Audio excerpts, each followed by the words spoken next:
Well, it's always fun to get to just pick something at the last minute and then have a friend say, "Are you going to do that thing that I love?" And be able to say, "Sure. What the heck? I had no plan. Let's do that thing that you love."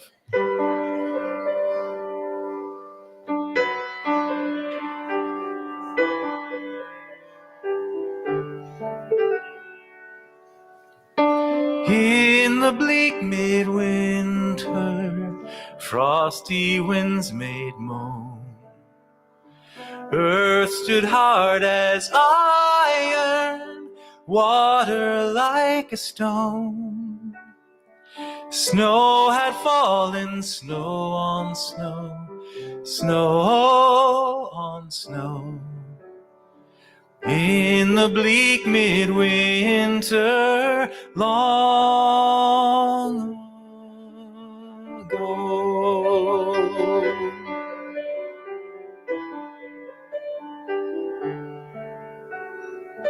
Angels and archangels may have gathered there. Cherubim and seraphim thronged the air, but his mother only in her maiden's bliss worshipped the beloved with a kiss.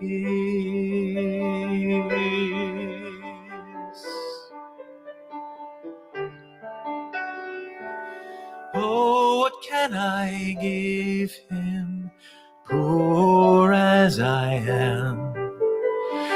If I were a shepherd, would I bring lamb? If I were a wise man, would I do my part? Yet what can I give him? Give my heart.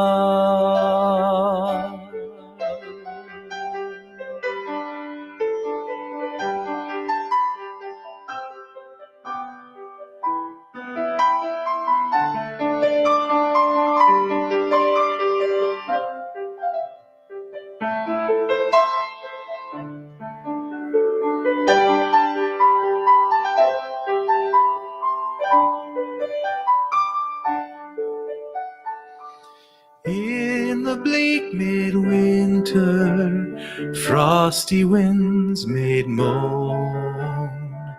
Earth stood hard as iron, water like a stone. If I were a wise man, would I do my part? Yet what can I give him? Give my heart.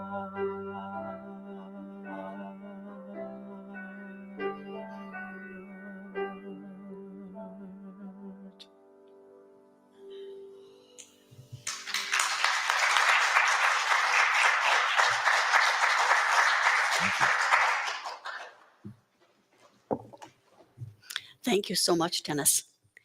And now, Reverend Sher.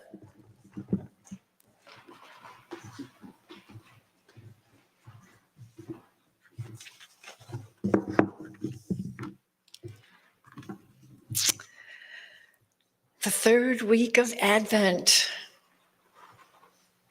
I think there's an order of these things. At first we deal with faith, and then peace, love, and then joy. So today we'll focus on love, and I'm sure you all have a wonderful experience of love. You all know what love is in so many ways.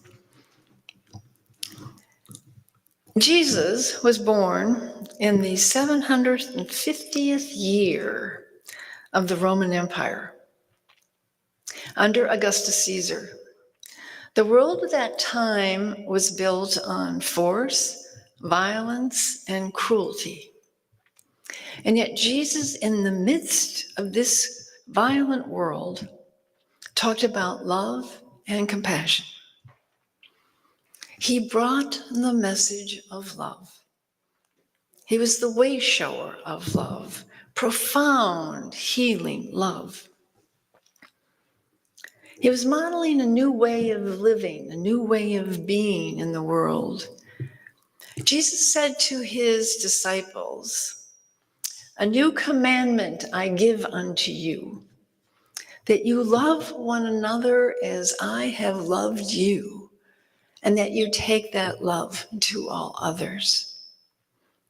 By this shall people know you are my disciples."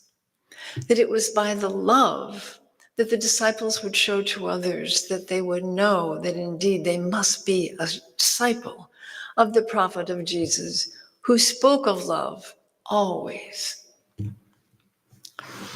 Emmett Fox said, "It makes no difference how deeply seated or how may be the trouble, or how hopeless the problem, or how muddled the tangle, or how great the mistake. A sufficient realization of love will dissolve it all. If only you could love enough, you would be the happiest and most powerful person in the world. If only you could love enough." The practice of love elevates our consciousness. And we know that Jesus practiced that love. He was love, that profound healing love, and he was able to heal. When we think about the miracles that Jesus performed, it was with love. And that if we could experience that consciousness of love, so also would we be able to heal and to heal others and to bring peace about in our planet. It is a totally different state of being to be in that state of love. And it brings forth great joy. So it only makes sense that joy is the next candle that you will be dealing with. So how do we practice this principle of love, this incredible consciousness of love, the commandment that Jesus gave to his disciples, and I believe is giving to each one of us? Well, the first thing that we can do is put down the hammer. Abraham Maslow, a great 20th century psychologist, said, "To the one who only has a hammer in their toolkit, every problem looks like a nail." That's the plight of our planet. Now, he said this in the last century, and we can move forward into this century and say it's probably true that many people are working with hammers. And that we have to, when we find ourselves in a situation, that we can put our hammer down and use different tools. And we probably all have a hammer in our toolkit. There's no question.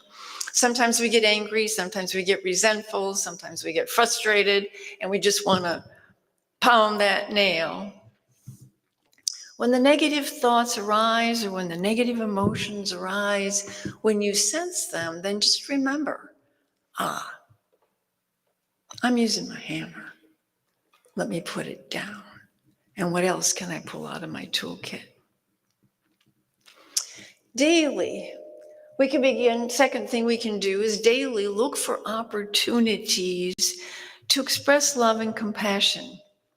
Now, that means being conscious of this. To a certain extent, I know that everyone here is a kind person and will do nice things for other people. And we oftentimes will do nice things for all the people that we like and love. But here's a suggestion that maybe you can look for love or find a way to express love that isn't in your common everyday life. What can you do to do something special, maybe for someone else or someone that you don't know? It was a raw December night in Anderson, South Carolina, where a shopper came upon a store and passed her rounds, and she stared, and she found an old, unkempt man sitting on the park outside. His coat was threadbare. He had a paper bag around his neck to keep out the cold. You know, we can imagine homeless people in that situation. And as the woman stood there staring at him, you know, wondering what to do or whatever, another person came by, a girl about 11, 12 years old. She stopped too, and she looked. And then, without prompting from anyone, she walked up, took her red woolen scarf off herself, and wrapped it around the man. And then just slipped away. It's those kinds of opportunities that come our way when we can do something really special for someone else, when we can express our love of humanity, our love of mankind, without recognition and even without it being someone that we know. If we become open to being emissaries of love, you'd be surprised how many opportunities will come your way. And when you recognize that opportunity, will you take advantage of it? I have an opportunity here to express love. It becomes a daily practice if we open to it.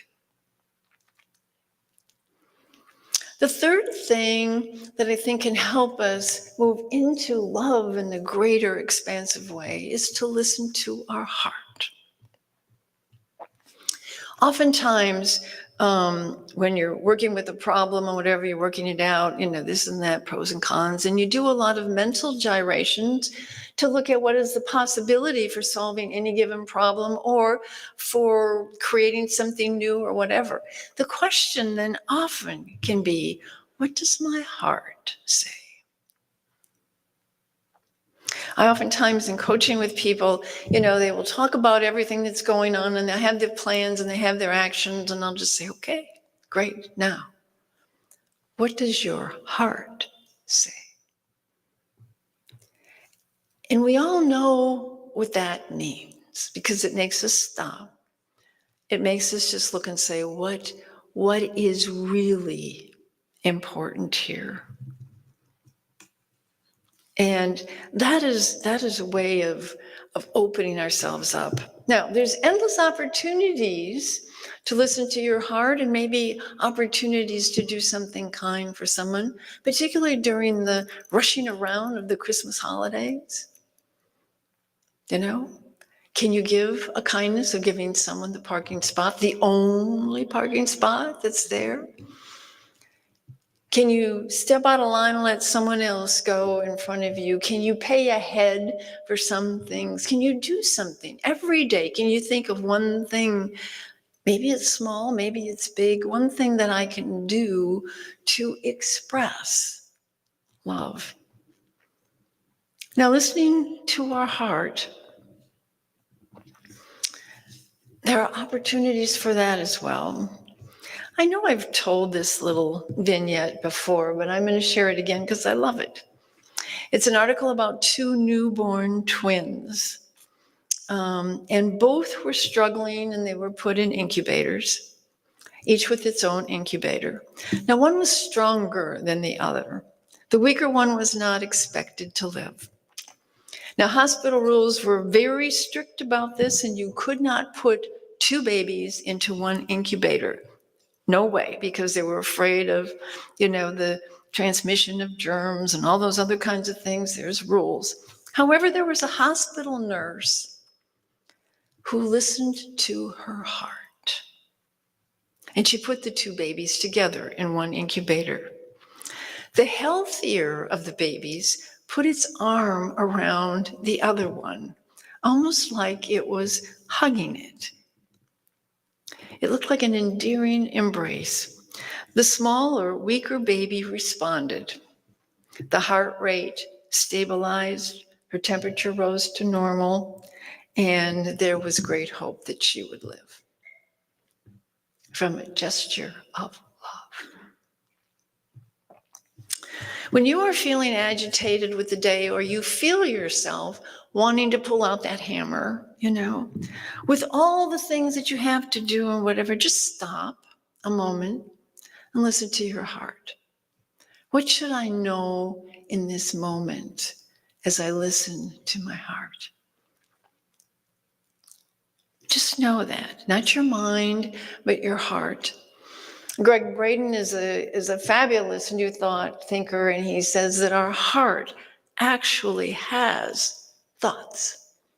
He measures them and says that there's thoughts there, and he talks about this in his Heart Mind Institute is very powerful, and he talks a lot about growing into that heart consciousness, love consciousness that continues to expand.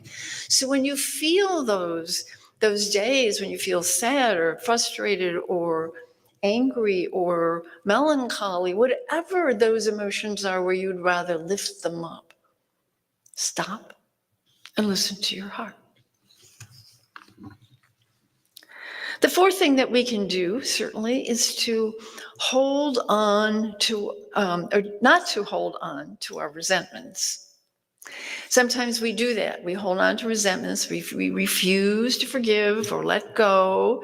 And that can oftentimes lead to sickness and to pain. We might have resentments against someone, one person, a parent. Sometimes it's just someone on the road that we encounter, okay? It may be from a spouse for a failed marriage. It could be from this, it could be that. There's always seems to be something that we can forgive.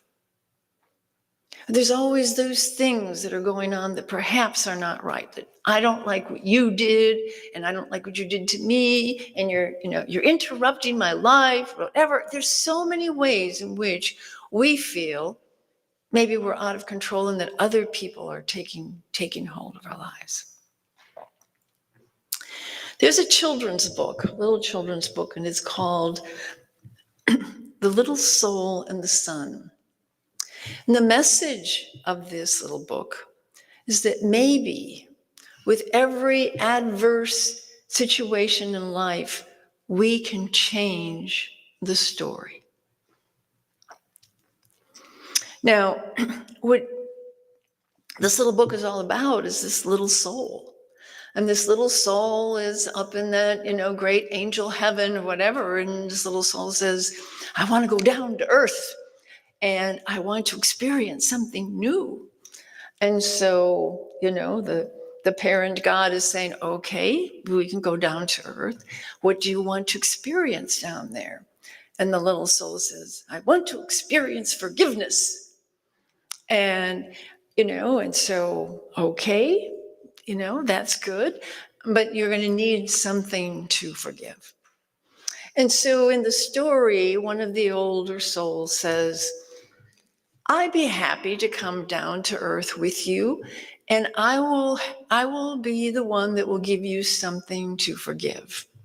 Oh, goody, said the little soul. You're going to come and help me do forgiveness. And the older soul said, yes, but remember that when I am down there, I'm going to have to do something that's going to be dark or difficult or mean or cruel in order that you may forgive. And all I ask is that you remember that I am also an angel. Powerful story, because what it suggests is that maybe everyone on earth right now is an angel. Now, that's perhaps a hard concept to comprehend, but if we can change the story to say, now we know sometimes someone is practicing love and they offer you a parking place. You take it. And you say, they're an angel. Okay. But now, what if you're about to pull in that parking space and someone else grabs it and moves right in? And you get an opportunity now to forgive. Maybe they also are an angel. If we can look upon the fact that everyone, perhaps on this earth, is an angel of sorts, and many, many, many of them, maybe even ourselves have forgotten that we are angels, okay? Forgotten that we are here, one another, to learn, to grow, and to have opportunities to love.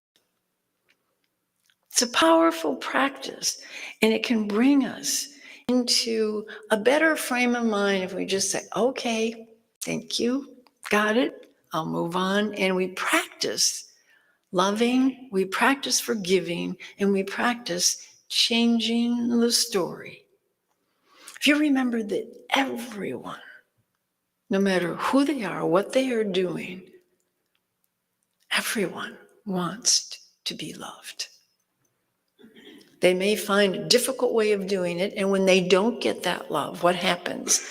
They sometimes erupt in violence. They sometimes pull out their hammer. I want to be loved. So remember that when you start to change the story. And then look at the opportunities for forgiveness. There was a highly distressed man, and he walked into the pastor's office, and he says, Pastor, I feel terrible. I just stole a Christmas turkey. I just feel horrible from someone I know. And my family isn't able to buy one, so I stole it. Now I feel guilty. And now that I've done it, would you just take this turkey so that I won't feel guilt? You just take it. Take it off me so I don't feel bad. He says, certainly not. I don't want the turkey, replied the pastor. You must go to the person from whom you stole it and tell them what you have done. Well, I did that, said the man, and they wouldn't take the turkey. So now what do I do? Please help me. Well, in that case, said the pastor, since you've already talked to the person, they wouldn't take it, then I believe it is appropriate for you and your family to take that turkey and have a Merry Christmas.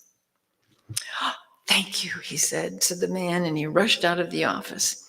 The pastor went home and discovered that his family's Christmas turkey had been stolen.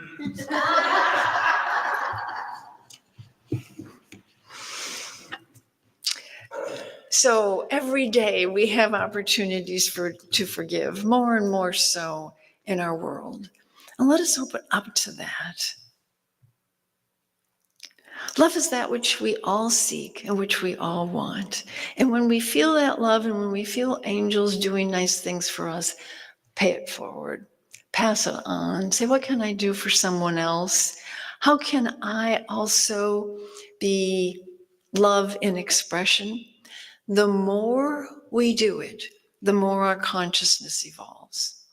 As I spoke the last time I was here, there are new thought thinkers that are talking about with an elevation in consciousness, with more people elevating into that highest level of consciousness, which is love, that we can reach a tipping point and we can change what is happening in the world. But we have to be open to doing that, and we have to practice it. We have to practice it so that we do elevate our consciousness to the love. The mystics talk about love.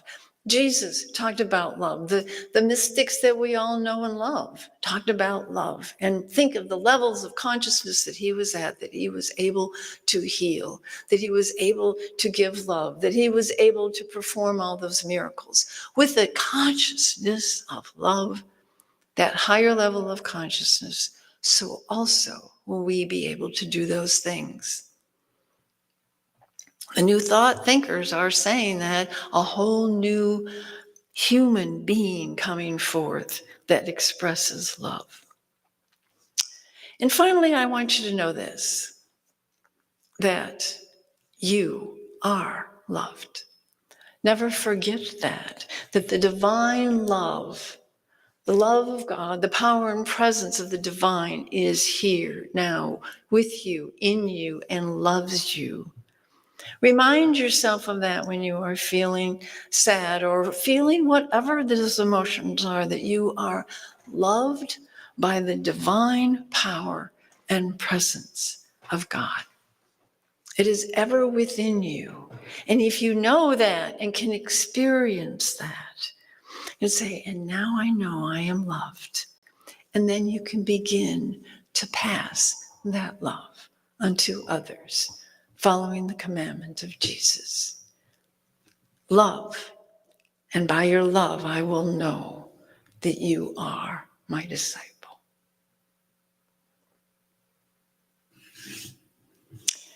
Let us pray.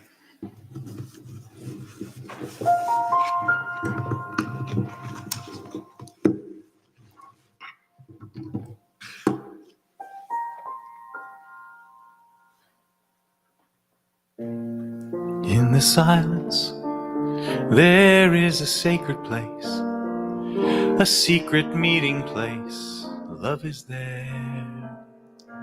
In the silence, where every color blends and every rainbow ends, good is there. In the light now you find that you know peace of mind. In the silence, your path is paved in gold, and all your dreams unfold. Love is there, peace is there, truth is there, God is there.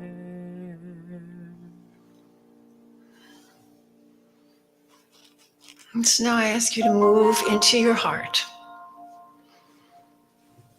and listen to your heart. What message does your heart have for you today?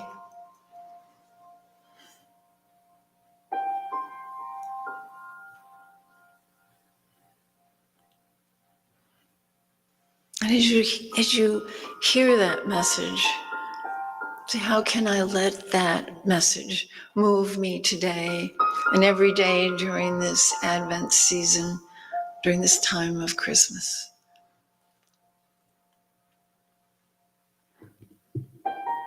And let us just open to the possibilities and to the opportunities for expressing love. How can I give love to someone that I have not easily given love to before? How can I open up to that? And maybe it's just in your heart that you feel the love for that person. Maybe there is a kindness that you will extend to someone else. But know that as you listen to your heart, the right words, the right ideas will come forth. Take a moment now and truly listen to what your heart has to say.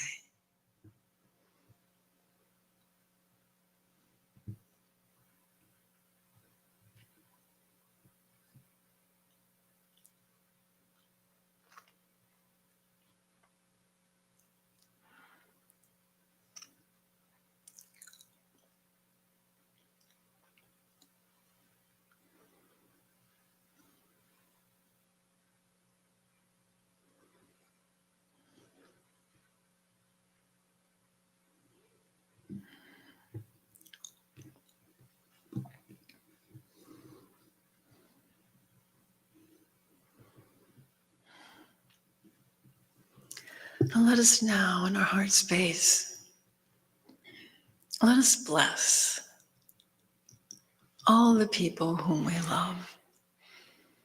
Let us bless all the people in our environment.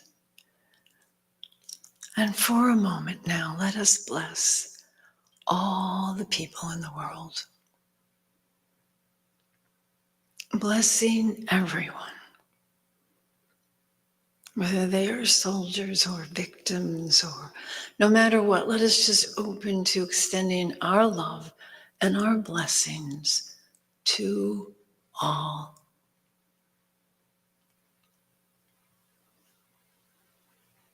And as we practice that, as we move into that daily practice of blessing all, blessing everyone, and opening up to loving everyone,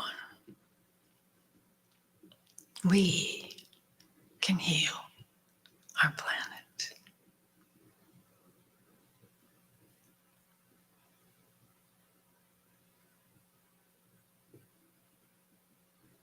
So let now your love extend.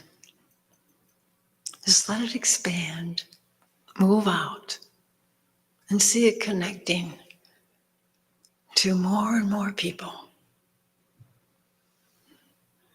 For the divine love in you has no limits. So let that divine love just move forward and let it express. Let it move out. And let us just all right now just feel the love in the room as we say yes, yes, yes to love.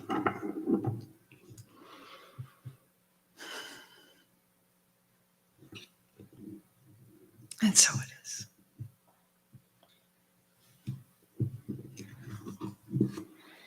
Be still and know that I am God. Be still and know that I am God. Be still, be still, be still, and know that I am God. Be still and know that I am God. Be still and know that I am God. Be still, be still, be still, and know that I am God.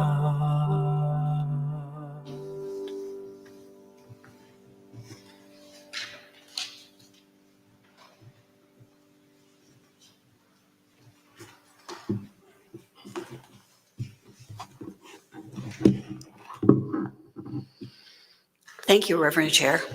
That was a lovely message. Now is the time when we acknowledge that all we have comes to us from God, our source. With our gifts, we express our openness to give and receive and our gratitude for God's generous supply. My gift goes forth on the wings of love, and it lands where it can heal and bless. It returns to me, multiplied 1,000-fold, as the universe says yes, yes, as the universe says yes. Let's join together in our affirmation for gifts. It's printed in your bulletin. Together, divine love and wisdom flowing through me, bless and multiply all that I give, all that I receive, and all that I am.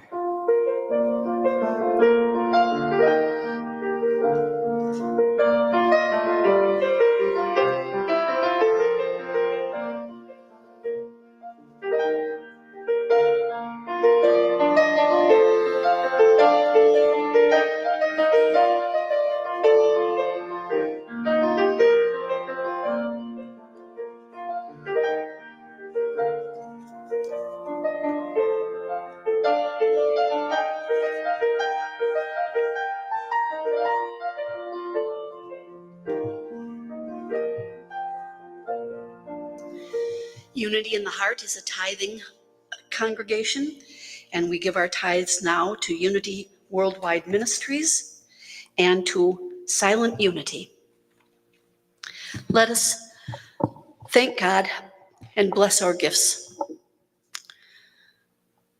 With grateful hearts, we say, thank you, God, for the abundant blessings we enjoy. We release our gifts as they go out into the world, expressing your unlimited love, abundance, and supply. For those of you who would like to contribute electronically, if you're watching our service live, on the screen in front of you, you will see a QR code in the upper left corner. After the service, you'll find a donate button on our webpage. You can always mail your contribution to Unity in the Heart, 1898 Eigelhart, St. Paul, Minnesota, 55104. And now Dennis has a gift for us.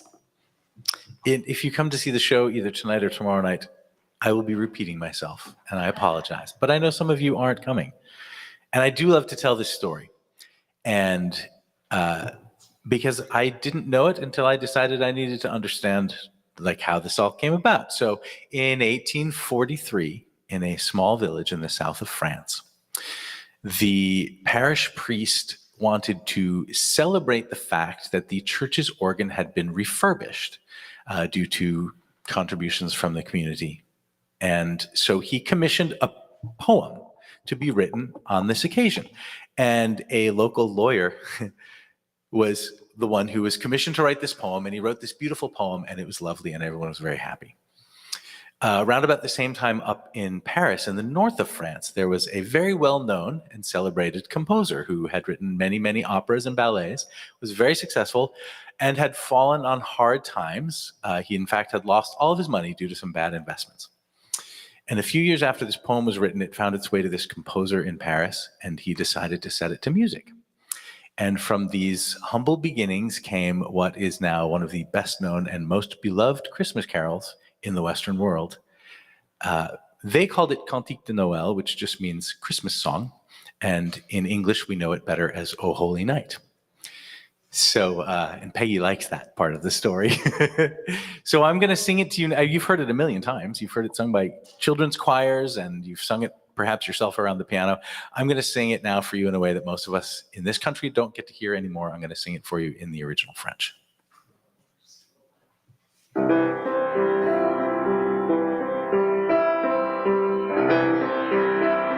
Minuit chrétien, c'est l'heure solennelle où l'homme Dieu descendit jusqu'à nous pour effacer la tâche originelle et de son Père arrêter le courroux. Le monde entier tressaille d'espérance à cette nuit qui lui donne un sauveur. Peuple à genoux, attends ta délivrance. Noël, Noël, voici le Rédempteur. Noël, Noël, voici le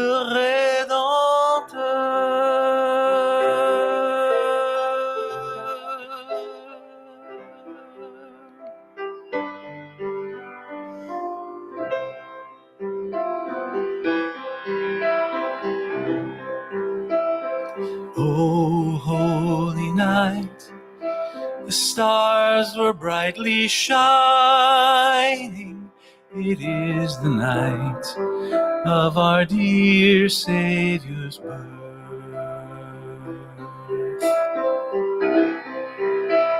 Long lay the world in sin and error pining, till he appeared and the soul felt its worth.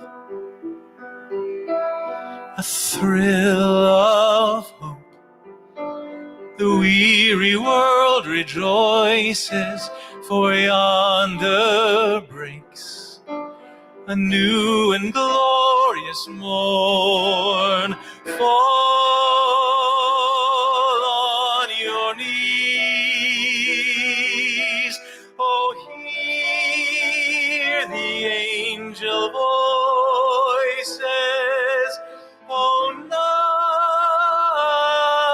night divine, oh, night when Christ was born, oh, night divine.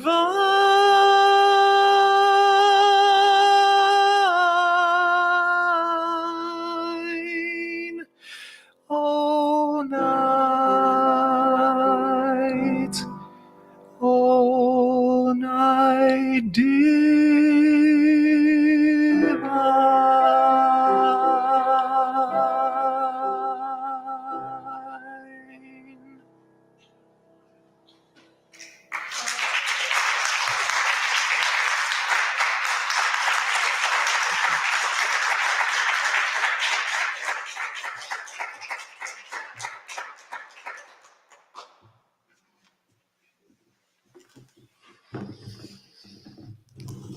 You're a blessing to us, Dennis.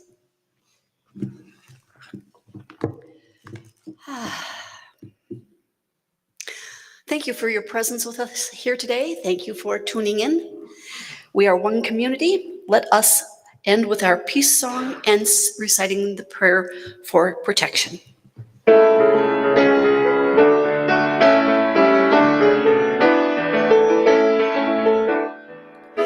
Let there be peace on earth, and let it begin with me. Let there be peace on earth, the peace that was meant to be, with God as our creator. Family all are we. Let us walk with each other in perfect harmony. Let peace begin with me. Let this be the moment now. With every step I take, let this be my joyous vow. To take each moment and live each moment in peace eternally. Let there be peace on earth, and let it begin with me. The light of God surrounds us. I am the light of God.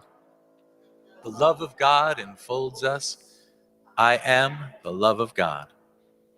The power of God protects us. I am the power of God. The presence of God watches over us. I am the presence of God. Wherever we are, God is, and all is well.